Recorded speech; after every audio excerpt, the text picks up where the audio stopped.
shout out to the artists. We about to start the interview with. You heard the songs, legendary artists.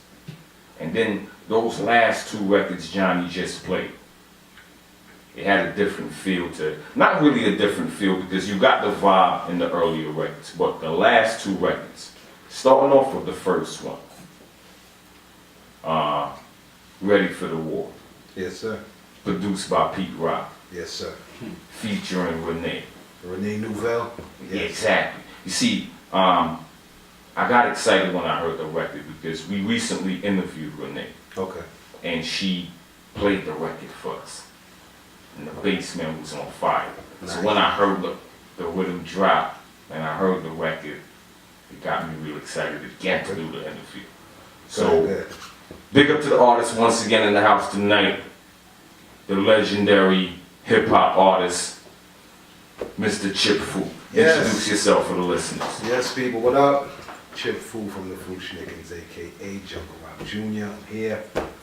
Yeah, I'm here. I'm here for the people, you know what I mean? Yes, yes, yes. We will continue with this interview, but once again, it's a lot to talk about. Okay. The second record you just played, yes.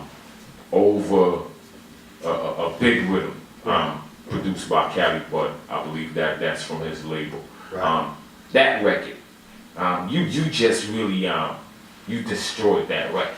Well, thank you. And that's a legendary record because even before him, Johnny, help me out. Barris. The Barris and Zap Power. exactly. That's the name I was looking for. No, Last War. Last War Rhythm, yes. Yes, exactly. The original.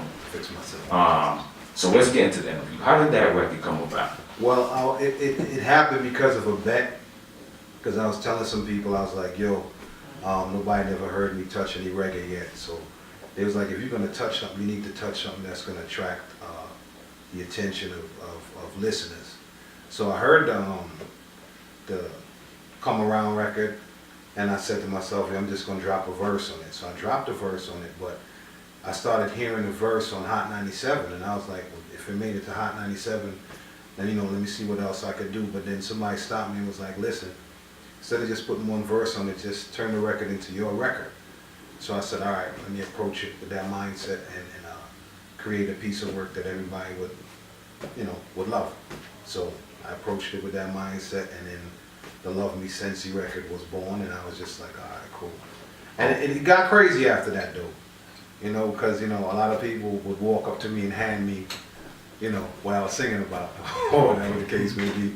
But then it just took on a life of its own, and had problems with Sony Records because radio stopped playing the Collie Buds record and started playing my record. Wow. You know what I'm saying? So then I just knew at that point that I had something. Instead of just, silencing the whole reggae side of myself as an artist, I should just start putting out different pieces of that. All right. And what we're going to do, further on in the interview, we're going to come back to that. But we're going to go to the origins, the Chip Fu, and why you're able to go between the hip-hop genre and the reggae genre. Okay. Where did that first come about? How did you get your start in the game as a hip-hop artist? Honestly, I didn't get my start in the game as a hip-hop artist. I got my start in the game as a reggae artist. And they had this sound system, I think it was on 55th, I think it was Mega Force High Power. And I used to just go over there, and there's this kid over there named Hunchester. And I used to just watch those boys, Sonny and all of them, just stand up there and chat at the block parties. I was like, yo, one day I'm going to just touch that mic if I get the chance. Sonny, Tarzan, a bunch of them. But none of them thought, I was into the reggae scene or whatever. They thought it was just the hip-hop side. But I figured at that point I wasn't ready. But then I touched the mic at one of them block parties, and it just shut the place down. And I was like, wow, I might as well stick to that. But then getting into the industry, people wasn't trying to hear no reggae, but no one knew that I could rhyme, though. So I was just like, yo, but I got rhymes. All right. Before we even go any further, we got to go back to where that first came about. We got to let the listeners know. Okay. Growing up as a youngster, before you even felt like the confidence to step on the sound system, where were you able to hone your skills in between doing reggae and hip hop? Where did the influence come about? And Who helped you? I mean, if anybody did at all. My brother, my oldest brother Derek, he's from England. And he used to always come down with these Young Lion tapes and these Saxon tapes from England. And he used to play these Saxon tapes for me, and I used to be like, yo, who is that? And there's this guy named Tipper Irie. And I was like, yo, that Tipper Irie dude is crazy. So I said to myself, I said, if I ever touch the mic, you know, me as a person, I said, I want to be better than Tipper Irie for my age at that time, which was 11 years old. This is legendary, by the way. So I was like, yo, at the age of 11, I heard Tipper Irie. I was like, yo, I'm going to be better than him one day. So I just started listening to the tapes, and then they had this guy on 56 between Church and Snipe. His name was Wallstein Chapman. And they had this basement where all the artists would go in there, and they would record and do tapes and everything, you know what I mean? So I begged my brother to go over there in the basement. He was like, no, you're too young, you're only 11 years old. I was like, yo, just bring me, trust me, I got something. He was like, nah. So I begged his friend to bring me into the basement. So he snuck me into the basement. And then it was like next on the mic is this little kid. I didn't have a name at the time. And I got on the mic and it just went crazy. They was just like, yo, you need to keep doing what you were doing. That's just the reggae side of the thing. You know what I'm saying? Just keep doing what you were doing. That's the first time I ever touched the mic in the basement. I was 11 years old. Wow. Yeah. Okay. So now, you honed your skills in the underground. Mm-hmm. You got encouragement from the older Yes. heads. When did you actually start recording music as an artist and professionally putting music out? I started recording music at the age of 12. I was making tapes in my bedroom. The WLIB tapes, man, you know, I would wait. I didn't have any versions in my crib. So I'd wait on WLIB, they'd play the record, and before dude would talk, I would hear like the version part of the record. And I'd record that and then recite what I had to recite on it and keep playing it back to myself so I could hear myself. And then my father, God rest his soul, he would hear me doing whatever with the stuff. And then I found out he had a huge record collection, you know, but it was mainly soca and reggae, you know, but more soca than anything. So I was kind of in a messed up position because I couldn't chat to no soca. You know, so I was kind of messed up. So from that point on, I knew that it was something that I wanted to do. And then my older brother Derek Roachford, he started pouring into me and giving me cassettes and stuff like that. And him being from England, you know, all that stuff, he just loved that. So growing up in a West Indian household, I think it was perfect for me because I was able to hear, you know, soca, hip hop, and reggae in the same house. So that's why I had, you know, a feel for both. You know, my brother was close to UTFO because they lived on 55th. An educated rapper used to be in the basement, and they were the Jam-A-Lot crew at the time, and they played for my brother's 16th birthday party. And at the time, I was like, yo, I want to touch the mic. Again, you know, this little kid want to touch the mic. So educated rapper was like, here, touch the mic. And I did this birthday rhyme for my brother. So then educated rapper was like, yo, you could rhyme too, that's good. And I was like, yeah, you know, why aren't you the same kid? You never do walk. You're the same kid that they brought over to the basement. You was chatting lyrics. I was like, yeah, but you know, I just love music. So that's where where it just clicked for me, like, yo, I just want to do them both if people just allow me to, you know what I mean? Okay, that's definitely crazy. Yeah. So now, you're a little bit older now. Mm-hmm. You say you on sound systems. Yes, sir. Where did the transition actually come where you were able to start recording hip hop and become a successful hip hop artist? Going to different labels, and they was telling me I wouldn't make it as a reggae artist. I said from that point on, whatever I do at that point, it has to be different. So at the age of 19, I just started really focusing on recording hip hop records. All right. I want to paint a picture for the listeners quick, fast, before we go into this commercial break. Around the time when you were going to the labels, presenting yourself as a reggae artist, Yes, sir. who would you say were the reggae artists on the scene that were popular or signed to the labels? Because reggae had like a huge push back in the early 90s, I would say. I mean, the whole Flatbush Connection was signed at the time, and you had your Red Fox, you had Shaggy, you had Screechy, all of them from the Bushel And then you had your shine heads. You had all those heads from the from the area that was actually making noise at radio. But I figured at that point in time that I would just have to just focus on myself.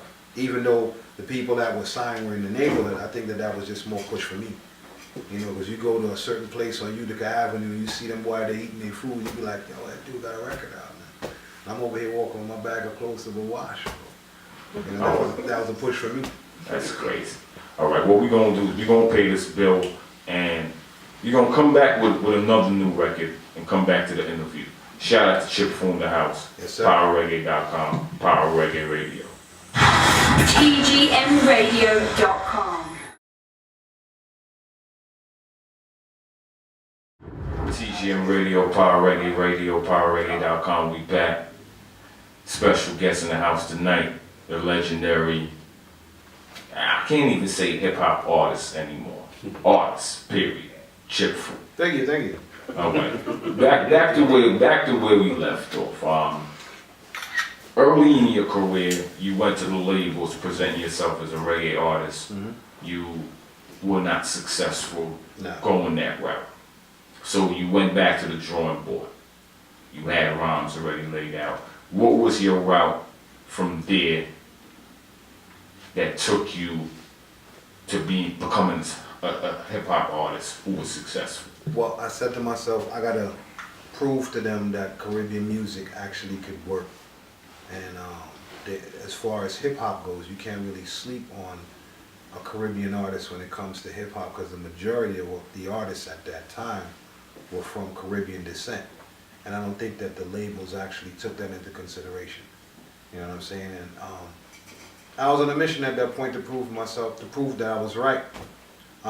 So every competition that they had in New York at this club named Woody's, in the building, they had one side was for the reggae and one side was for the hip hop.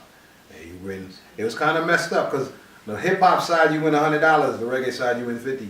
That's not cool. So I said, yeah, I'm gonna, every time they have the competition, I'm gonna win both. 150. So yeah, 150 and just step out and just buy Chinese food. So, All right, let me stop you for a minute, because this is something that I failed to ask you in the first segment. yeah, The name Chip Fu, how did that name come about? piece of everything. As far as music goes, I'm just a piece, a chip off of everything. You know what I mean? So I didn't want to consider myself a name. You know what I mean? Because if I considered myself a name, everything that I did had to sound like that. So being Chip Fu, a piece of everything, that means I could continuously grow as an artist. Okay, I understand the chip part. Mhm. Where did the Fu come from? Fusion. Okay, FU is fusion. The fuse, together my own unique style and sound. So there you have yeah, it. Yeah. that's where the name Chip Fu comes from. Okay, now you first recorded as a solo artist. Yeah, I first recorded as a solo artist. It didn't work out. The solo route, they were saying I was a bit too much, at the time. So What was it? Too many bars? You were flowing too fast? What was it they were saying to you? I think at the time I figured everything that I was able to do musically, just put it on a demo tape. Okay. So I was singing, chatting, rapping, and all sorts of stuff. So they was just like, nah, you're a little bit too much for us at the time. So I think when I took the time, I think I needed that. They wasn't ready for to grow as an artist. Though. What year was this? That was like, as soon as I got out of high school, like around 88, 89. All right, so this is like an 88 version of Drake. So I They was wasn't like, ready for oh. And at the time, I just said to myself I wasn't going to do music. And then I started seeing all these competitions happening in the city. So I said, I said to myself, I'm just going to go and compete. And every competition they had with the reggae and hip hop, I won every one that they had. And Jamal Ski was there with KRS-One, and Jamal was like, yo, this kid right here, you gotta hear him. And he was like, hear him what? He said, if you nice with lyrics, I want you to meet me over at this club called The Building on 23rd Street in the city. I said, all right. So I got there, he brought me on stage, they played hip hop and reggae, and I just ran through everything. And then from there, the name started traveling. Like, yo, this kid is phenomenal. We throwing on all sorts of stuff. He's singing, he chatting, he rhyming, and then it just started from there, basically. Okay. Yeah. The group that you gained your major success with, the FU-SCHNICKENS. Yes. How did that come about? We all grew up together. Lennox is my childhood friend. We knew each other since we were 8 years old, so we were just always creating. If we wasn't trying to make money together, I don't have to go no further than that. We were just trying to do some stuff together. You feel me? So Lennox knew Joseph from high school, and Lennox said he always had this love for hip hop, but he was the only person that knew the Nakaba or knew about the musical side of me. Period. So he was just like, yo, why don't you come in the yard one day, and then let's try to put together a group or whatever. I wouldn't call it an audition. He was just like, yo, let me hear what you got. And then I just went in, and he was like, nah, dude, we got to do something together. So I think at that point in time, I felt better approaching the industry, having somebody, at my side, because before I was by myself. So now I had 2 other partners, and then when we went, it was just, I think the push was different. It was just like, yo, you could do it, bro. Just let them know. So every competition, when I won, it felt different. It wasn't like it was for me anymore. It was for, my people. So it was a different approach and push from that point on. Okay. One of your most memorable record, I would say, when you say FU-SCHNICKENS, a lot of people would reference the record with Shaq. How did that record come about? Because, it would sound like a parody saying you had a record with Shaq, but that was actually a top 20 record. So how did that come about, and what was the impact for the group recording that record? I think the record came about because, I'm not a sports fan, like that or whatever. I ain't trying to play no basketball. I ain't sitting down and watching the basketball. And then Flavor Unit, Latifah at the time, was managing us, and she was like, yo, there's this guy named Shaquille O'Neal, he likes you, and he likes the group. You're his favorite MC, but, he likes the group. And I was like, all right. And then it started getting real to me when Joseph and Lennox was like, yo, he just got into the league or whatever, first round draft pick, yo, da-da. And I was like, well, dude, I don't know, what I'm saying? I want to talk about soccer. I ain't trying to talk about no basketball. So then they flew us to Orlando. And that was the first time I went to a basketball game, and I'm sitting there vexed because the concession stand wasn't open yet, and I was hungry. I definitely wanted the pretzel with the salt on it. Yeah, so I got there, and I just seen this guy dribbling the ball, and he just pointed at me. And I was like, what's up, or whatever. And then from there, we went back to his place, and he had a studio set up. Now, the one thing that people don't know is Shaq could actually DJ. Like, when it comes to turntable and all that other stuff, like, incredible. First and foremost, he's a DJ. Blend records, mix, scratch. He knows how to blend. There wasn't no tape or no records or nothing. And man, pull it back and there's tape. Nah. He knew about records like that. From that point, I was like, dude, you know your music. So he was like, yeah, I'd like to put out a record. And I was like, I think that if we did something, it'll be historical. I mean, historical for us as a group coming from East Flatbush, because I figured we needed to do something incredible. At that time, let me stop you. At that time, did you know the other records he was planning on putting out? Because that album as a whole had hits on it. So, did you know he was planning on doing records with Biggie at the time? No. Okay. I didn't know what his plan was, but I think that once we did the What's Up Doc record and how people received it and received him as an artist, along with him being a basketball player, I think is when things changed for him in his mind. And then he actually signed the job, and then they brought me on as a writer to write the album for him. Wow. So that's when it changed, and I was just like, all right, so you seriously want to be an artist, because now you recording an album. So that's when the change had happened. A little piece of history, we didn't know that. Okay. I don't really want to dwell too much on the hip hop, because we have a lot of music that we still have in store for the listeners. There's one more question I had thrown in my mind. we're gonna get back to that.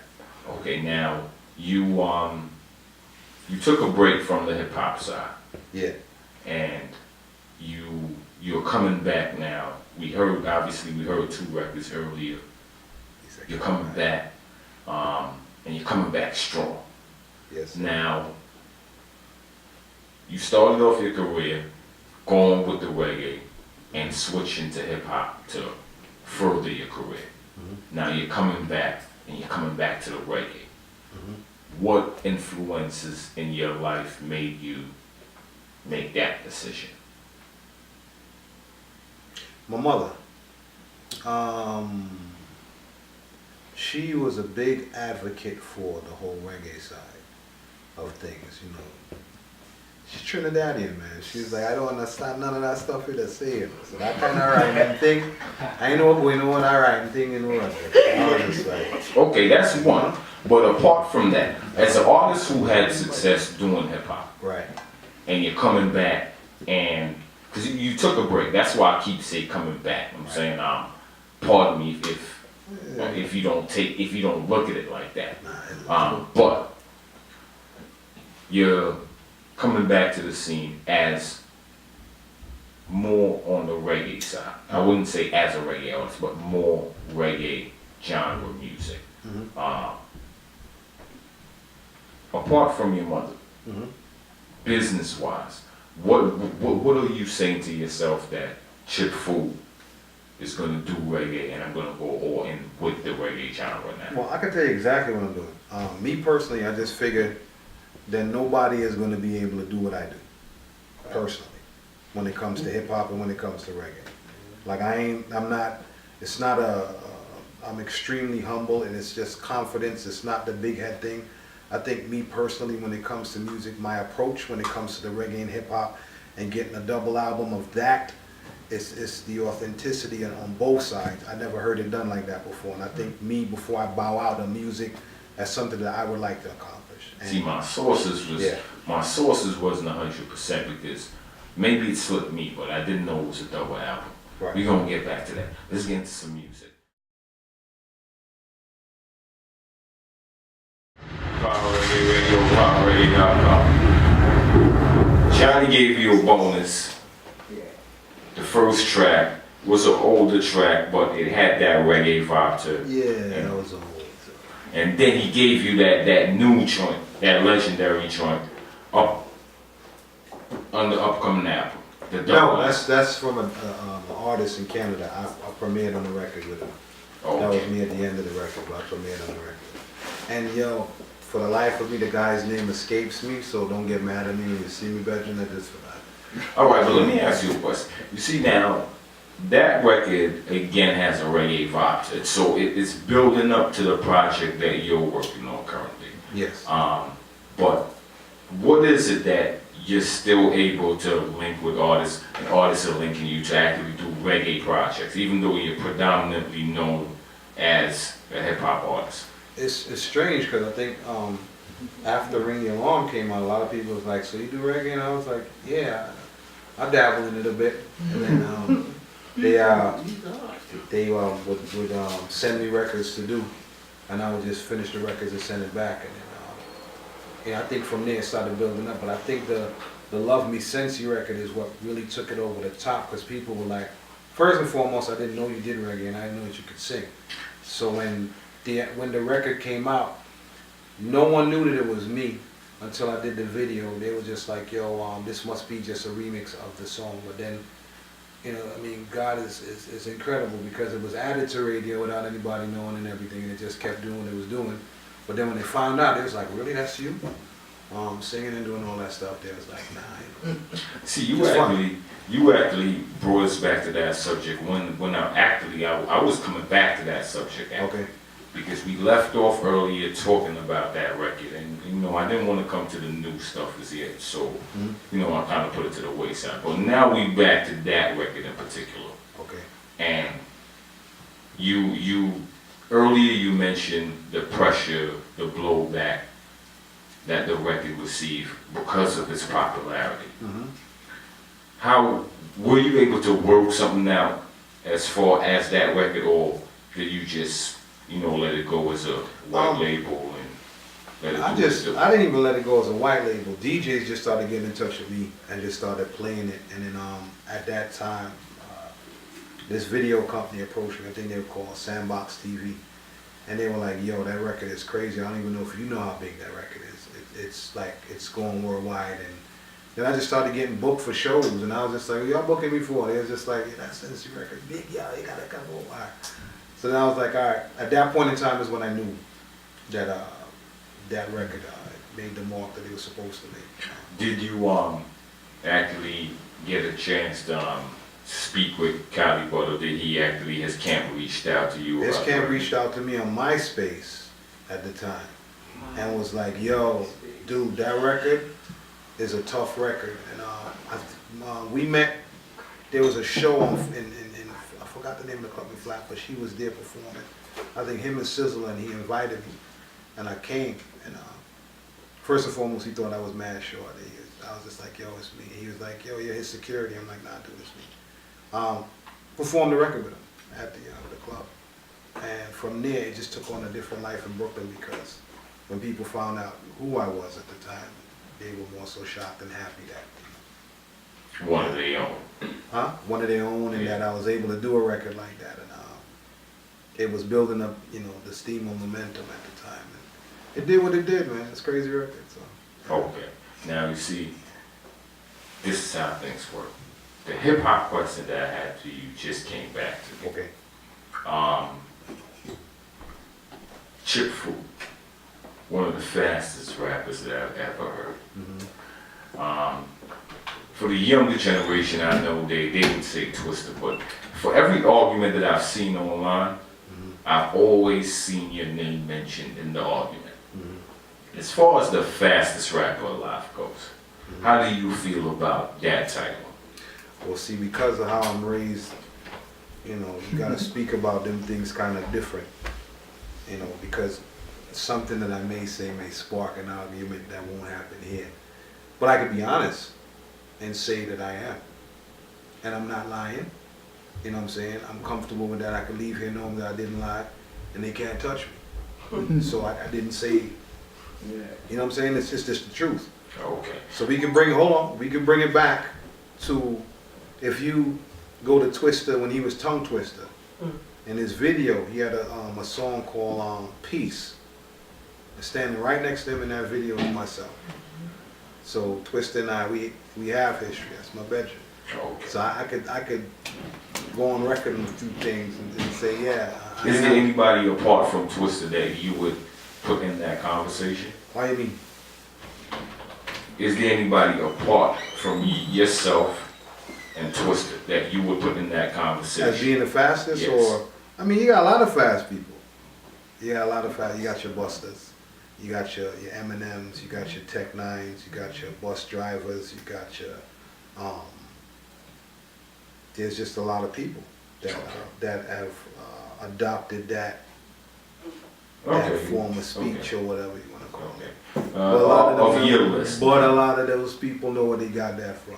Exactly, okay. If you want to go there, we can go there. Of your list, to me it comes down to Twister and Chip. Okay, So I'll say Twister, myself, Tech Nine, and Buster. Those four. okay.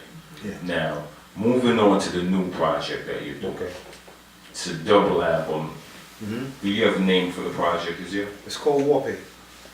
Okay. Warping. Yes, sir. Okay. And you've decided that you're gonna give us one half reggae, one half hip hop. Yeah. That's a lot of music. How long have you been working on the project, and how soon can we expect the project?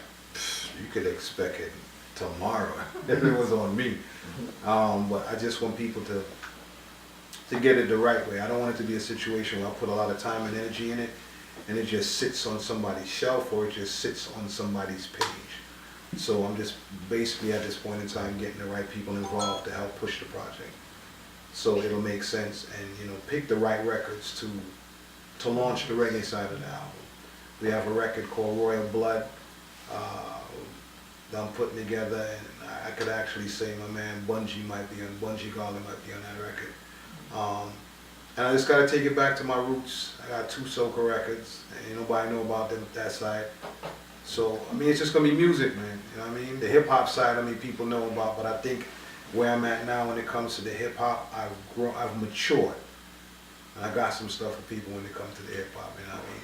So, Okay, so with the launch of Warpaint coming, I don't know if you're working off of the label influence of your particular influence, but the launch of the album, what can the fans look forward to? Is it the reggae side of the album we gonna get with the launch? Is it you're launching a reggae single and a hip hop single? What's going on? reggae single and hip hop single. Okay. So tell us about the hip hop single as well. The hip hop single is crazy. It's called Kilimanjaro, kind of like a flip, you know what I mean? And I think I'm introducing, you see everybody come out with a double time flow or whatever, blah, blah, blah. I think I'm introducing a different style to the double time flow. So I think after people hear that record, they're actually gonna know what else that they can do with the double time flow. Wow.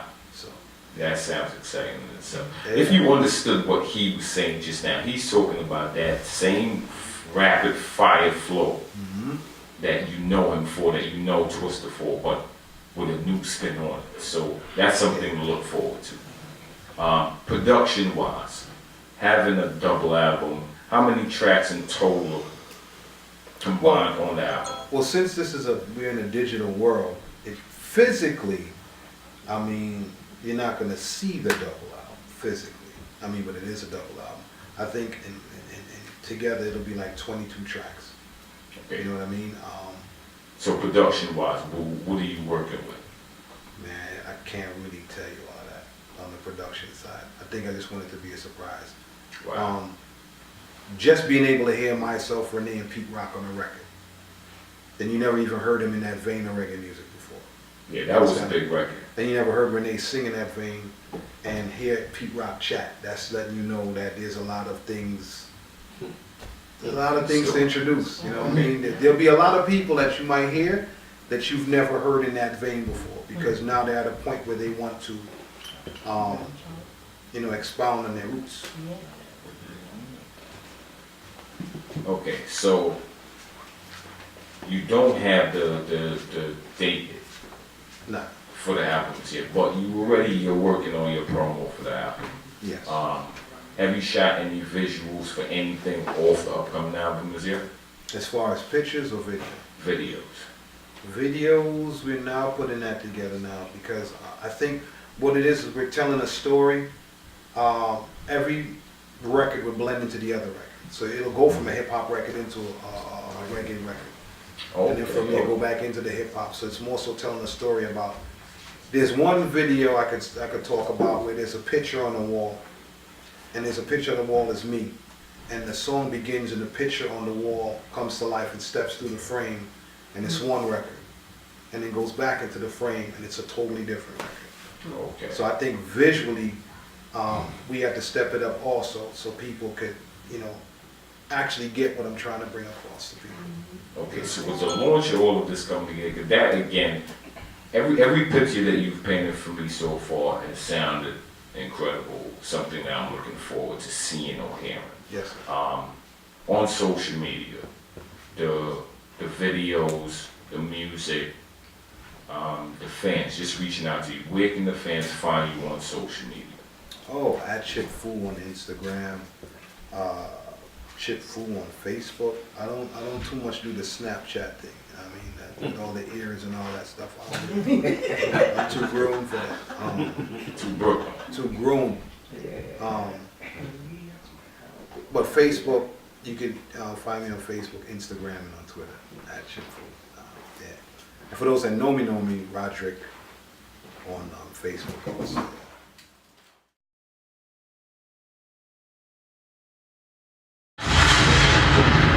All right, now listen. Yeah. The first record you did, Yeah. that was a freestyle over a new Busta Rhymes record. Yeah. Big record, Vibes Cartel, Tory Lanez, and now you throw your freestyle on the flames, fire. Thank you. That second record just now, Yes. Is that an old record or did you just get on that record? That's an old record. That's an old record. I just can't All right, let wait me for ask that you a new question. record. Now, I don't want you to say no more. I don't want to explain. Let me ask you a question. Yes, sir. You familiar with Papa Son and Stitchy and these artists? Of course, those are my godparents, man. I call them my godparents. All right. You sit down there and you listen to them and you study as a kid, and you know what I'm saying. Have you had a chance to perform or meet Papa Son or Stitchy? Who else is on that list? I think for me it was meeting Tipper Irie when I actually went to England. Yeah. Go back to Tipper Irie sax. So when I went to England and we were actually. You got a chance to chat on Saxon? No, I got a chance to meet Tipper Irie. Like he walked up on stage with me. I didn't know who he was until, you know, I had the Michael Jackson moment. He's like, "Yo, I'm Tipper Irie." I was like, "Oh wow." See, Yeah, I mean, we got to get Dennis Rowe on the line and Yeah. make sure that he knows who Chip Fu is, and make sure that Chip Fu perform on Saxon Sam next time we go to England. well, that'd be nice. You know?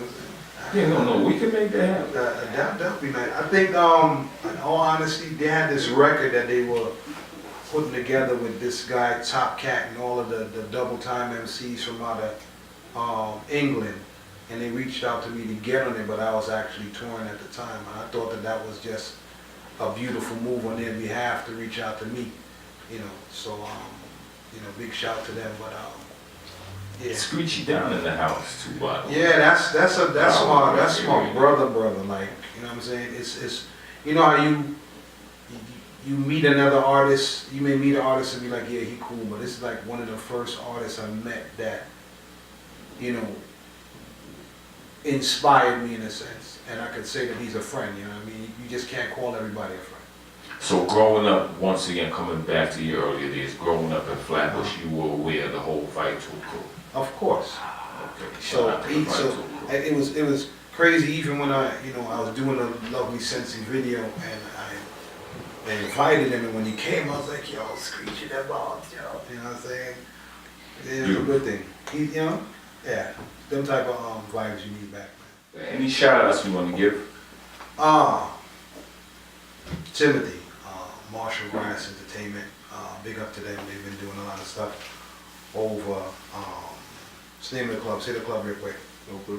Milk River. Y'all make sure you support that brother. He's been doing things for years. Thank you guys for having me here. I mean, I've always heard about this place and didn't even think it existed, but then when I text somebody that's like, yo, walk to the back and you're gonna hear the music and you can go downstairs. I was like, word, I gotta walk to the back. I actually walked to the back and heard the music. It just felt like I was going into a dance. That's how comfortable I feel here. I think, you know, big up to you guys for, there's a difference when you enter into somebody's place and you feel an uncomfortableness, but I felt a homely vibe when I walked in, so thanks for having me. Magic in the place.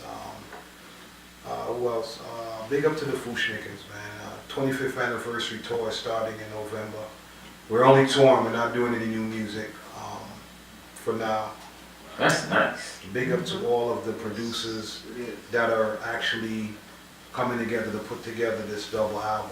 Right now I'm about to leave and go to a listening session, and it's going to be kind of crazy. War Paint. War Paint coming soon. You know, just shout to my family, my brother, my sister, everybody, Screechy, the whole everybody, you know what I mean? My wife, everybody. Good. Once again, check him out My online. son, yeah. Chip Fu. Chip Fu, Instagram, Twitter, the whole online works. But look out for the upcoming album, the visuals, the music. Definitely looking forward to like a re-emergence of a different energy in hip hop and reggae. I think that I have that. You know, Yeah. I'm smiling big like Put the this. pressure because on them, bro. I think I know what God told me to do, man. And it's, Put it's the not even pressure on pressure. them. I just think that you just got to inject this music thing with more love, man, and a different approach. And I think that I've been groomed for that. So I don't have a problem to do that.